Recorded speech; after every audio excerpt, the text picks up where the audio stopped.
Assalamualaikum warahmatullahi wabarakatuh. Baiklah, saya akan memperkenalkan nama-nama dari kelompok 13 yang berkota 3 orang. Pertama, Agung Harpuzan Indra. Kedua, Muhammad Agris Zaki. Ketiga yaitu saya, Muhammad Zaiful.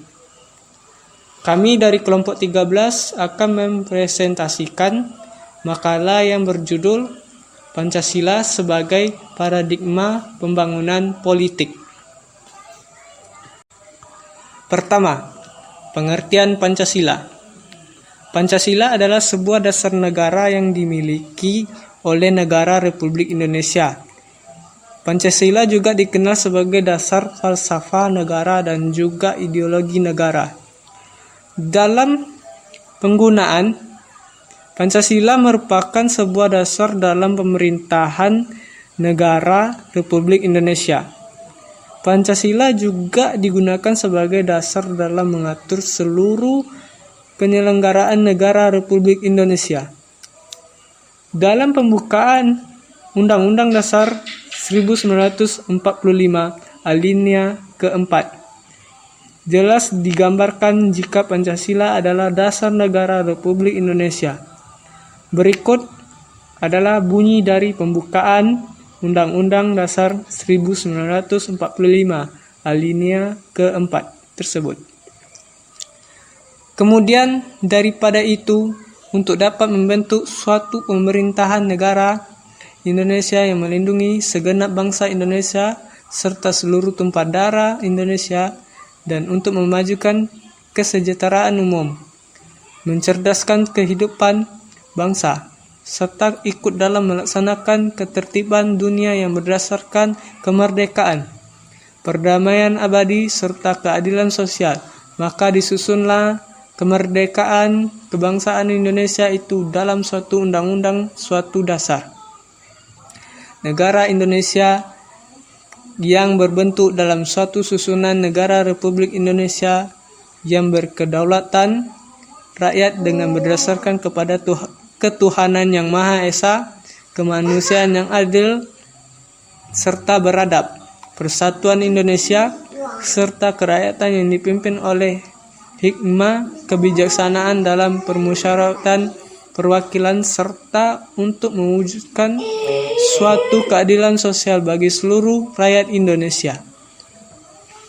Sebagai dasar negara Republik Indonesia, Pancasila digunakan agar mampu untuk mengatur segala tatanan kehidupan negara Republik Indonesia. Yang dimaksud dalam hal ini adalah semua yang dimiliki hubungan dengan pelaksanaan kenegaraan harus selalu berlandasan Pancasila. Selain itu, dalam seluruh pembentukan suatu peraturan dan juga peraturan yang telah berlaku di negara Republik Indonesia juga harus melandaskan kepada Pancasila. Jadi, dapat dikatakan Pancasila merupakan landasan yang mengatur berbagai aspek tak terkecuali dalam aspek perkembangan etika politik yang bertujuan dalam perkembangan etika Republik Indonesia. Pancasila memiliki fungsi utama sebagai sumber-sumber dari segala sumber hukum di negara Republik Indonesia yang membuat peraturan perundang-undangan yang ada di negara Republik Indonesia haruslah berlandasan kepada Pancasila dan tidak boleh bertentangan dengan Pancasila. Adapun fungsi-fungsi lain dari Pancasila adalah sebagai berikut. 1. Sebagai asas kerohanian tertib hukum bagi negara Republik Indonesia. 2. Sebagai suasana kebatinan dari Undang-Undang Dasar. 3. Merupakan cita-cita hukum bagi hukum dasar negara Republik Indonesia. 4. Merupakan pandangan hidup bagi masyarakat Indonesia. 5. Merupakan jiwa dari bangsa Indonesia. 6. merupakan kepribadian bangsa Indonesia. Dalam hal ini, Pancasila lahir bersamaan dengan lahirnya Negara Kesatuan Republik Indonesia, di mana hal tersebut menjadikan suatu ciri khas yang dimiliki oleh bangsa Indonesia dalam berperilaku yang membedakan bangsa Indonesia dengan bangsa lainnya. 7. Merupakan perjanjian luhur. Dalam hal ini Pancasila sudah disepakati secara nasionalis pada tanggal 18 Agustus 1945 dalam sidang PPKI, di mana Pancasila disepakatkan untuk menjadi dasar negara Republik Indonesia. 8.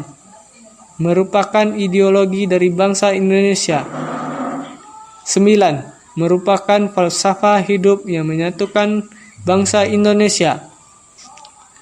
Sebagai dasar untuk mewujudkan cita-cita dan juga tujuan yang ingin diraih oleh bangsa Indonesia, adapun cita-cita tersebut adalah dapat terciptanya masyarakat yang adil serta makmur dan juga terpenuhnya segala materi dan spiritual. 2. Pengertian paradigma. Istilah paradigma menurut KBBI adalah satu daftar semua bentukan dari semua kata yang memperlihatkan konjugasi dan deklinasi kata tersebut. 2. Model dalam teori ilmu pengetahuan. 3. Kerangka berpikir. Sedangkan menurut Thomas S. Kuhn dalam bukunya yang berjudul The Structure of Scientific Revolution, paradigma merupakan suatu asumsi-asumsi dasar dan asumsi-asumsi teoritis yang umum.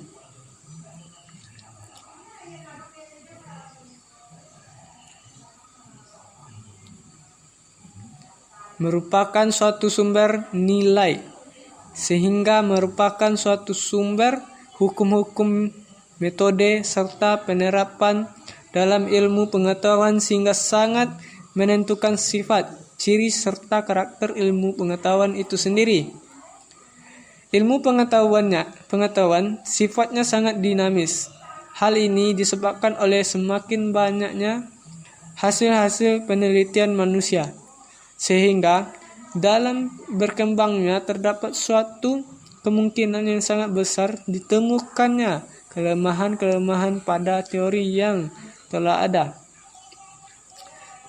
Dan jikalau demikian, maka ilmuwan akan kembali pada asumsi-asumsi dasar serta asumsi teoritis, sehingga dengan demikian perkembangan ilmu pengetahuan kembali mengkaji paradigma dari ilmu pengetahuan tersebut, atau dengan lain perkataan, ilmu pengetahuan yang harus mengkaji dasar ontologis dari ilmu itu sendiri.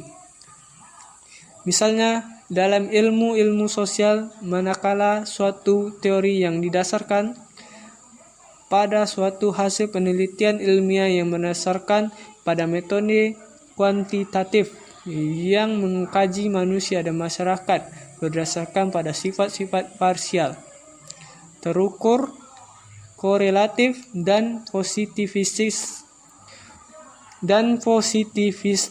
maka ternyata dari hasil dari ilmu pengetahuan tersebut secara epistemologis hanya mengkaji suatu aspek saja dari objek ilmu pengetahuan, yaitu manusia. Oleh karena itu, kalangan ilmu sosial kembali mengkaji paradigma ilmu tersebut, yaitu manusia. Berdasarkan hakikatnya, manusia dalam kenyataan objektifnya bersifat ganda, bahkan multidimensi. Atas dasar kajian paradigma ilmu pengetahuan sosial tersebut, kemudian dikembangkan metode baru berdasarkan hakikat dan sifat paradigma ilmu tersebut, yaitu manusia, yaitu metode kualitatif. Istilah ilmiah tersebut kemudian berkembang dalam berbagai bidang kehidupan manusia serta ilmu pengetahuan lainnya, misalnya politik, hukum, ekonomi, budaya, serta bidang-bidang lainnya. Dalam masalah yang populer ini, istilah paradigma berkembang menjadi terminologi yang mengandung konotasi pengertian sumber nilai, kerangka pikir, orientasi dasar, sumber asas serta arah dan tujuan dari suatu perkembangan, perubahan serta proses dalam suatu bidang tertentu termasuk dalam bidang pembangunan, reformasi maupun dalam pendidikan. 3. Pengertian etika politik.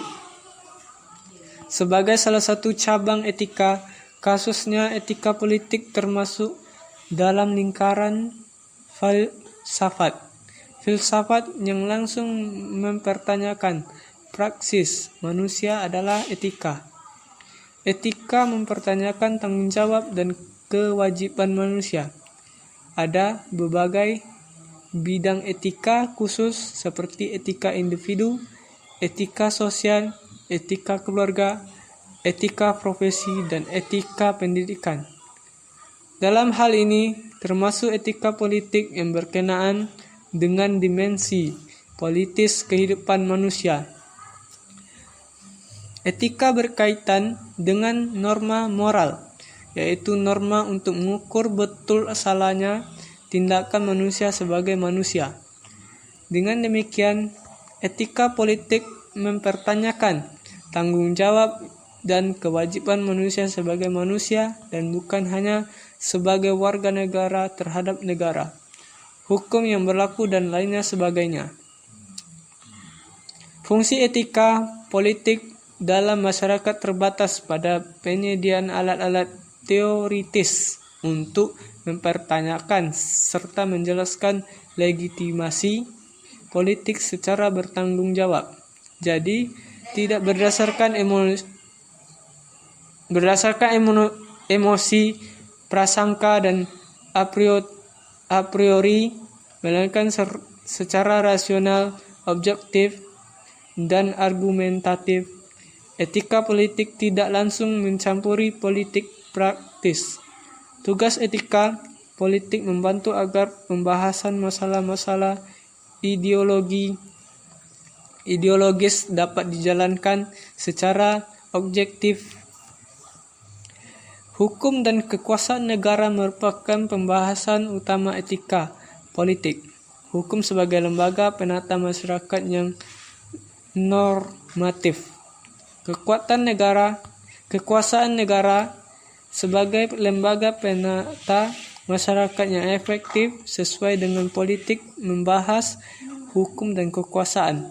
Prinsip-prinsip etika politik yang menjadi titik acuan orientasi moral bagi suatu negara adalah adanya cita-cita the rule of law, partisipasi demokratif, kebudayaan masyarakat masing-masing, dan keadilan sosial.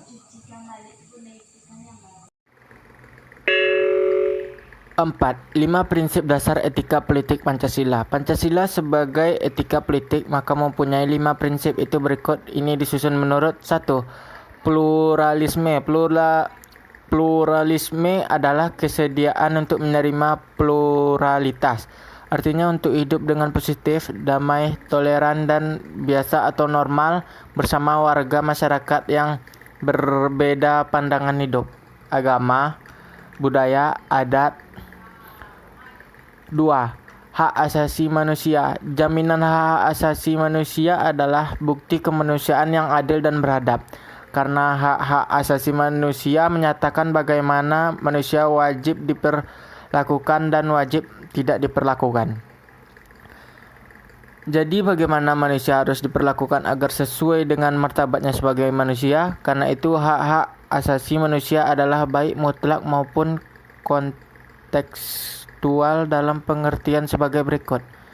A. Mutlak karena manusia memilikinya, bukan karena pemberian negara, masyarakat, melainkan karena pemberian Sang Pencipta. B. Kontekstual karena baru mempunyai fungsi dan karena itu mulai disadari di ambang modernitas, di mana manusia tidak lagi dilindungi oleh adat atau tradisi dan sebaiknya diancam oleh negara modern. 3. Solidaritas bangsa. Solidaritas bermakna manusia tidak hanya hidup demi diri sendiri, melainkan juga demi orang lain, bahwa kita bersatu senasib sepenanggungan.